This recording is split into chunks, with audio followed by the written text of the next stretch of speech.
Hey guys, welcome to the 38th C# tutorial that I'm making for the new Boston. And in this tutorial, I'm going to continue showing you how to use the StreamReader class. So all you're going to need for this tutorial is a button, and on your button, one click, make sure that you create a new open file dialog. And then once it shows that dialog, just make sure that it checks to see if the user actually does in fact select a file and open it in the open file dialog. And then if the user does open a file, just have a new StreamReader be created off that file so that you can read the file that the user opens. Alright, and make sure that you're using the system.io namespace so that we have access to the StreamReader class right here. Alright, so in this tutorial, we're going to be looking at the peek method. So we're just going to do right here sr for our StreamReader class dot peek. And the peek method is very similar to the read method. So basically what it will do is it will just read a character at the position. And the only difference really is though, it doesn't advance the position at all. So if we were to use the read method though, so sr.read, what it will do is it will advance the position by 1. So the peek method, what it will do right here is it will just read the character and then it won't change the position at all though. But then here when it does the read method, it will advance the position by 1 since it read one character. So let's just say the position right here was 0, so we just say 0, and then after this one reads though, it'll change it to 1. Alright, and if you even hover your mouse over the read method right here, it says reads the next character from the input stream and advances the character position by 1 character. Alright, and let's just go ahead and see what this looks like here. So we're just going to set this equal to a character, so we're going to say character C equals, and then sr.peek. But since this peek method returns an integer, we're going to have to convert it into a character. Now, there's only one way to do this, and that's just to use casting. So we're just going to have to put in parentheses before this character right there. And basically what this will do is just convert it into a character. But don't worry about this right now if you don't understand it. It's just basically a way of converting it. We're going to get into that in a later tutorial. Alright, and we're going to want to do the same thing for this read method right here.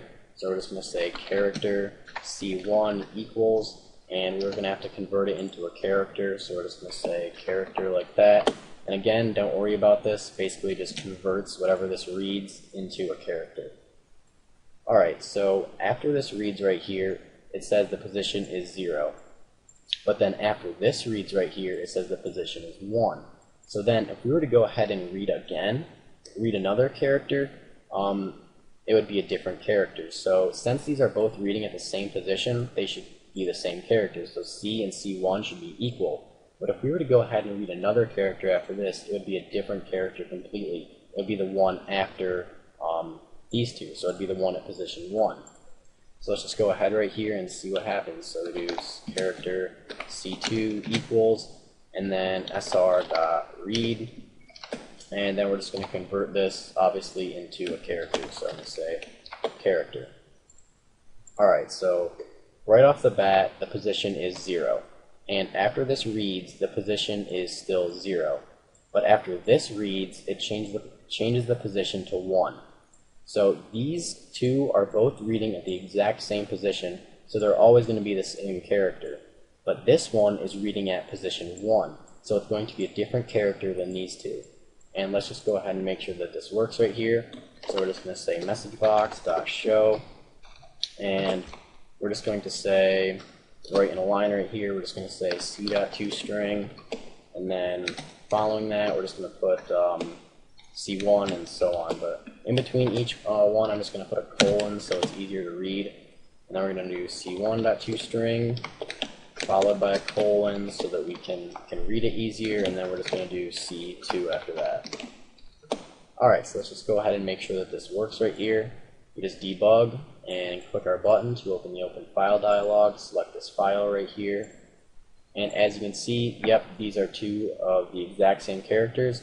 So it read at position 0, read this, and then since this peek method doesn't change the position, this method read at the exact same position. So these are both reading the exact same character, and that's why they're the same. But this one read at position 1, so it's obviously a different character. And if we were to look at the file in HXD, we see it just says Adam. So these two both read at position 1 or 0 actually, And then this one, though, read at position 1, so it read the D. Alright, so that's pretty much it for this tutorial on using the peek method. So, see you guys.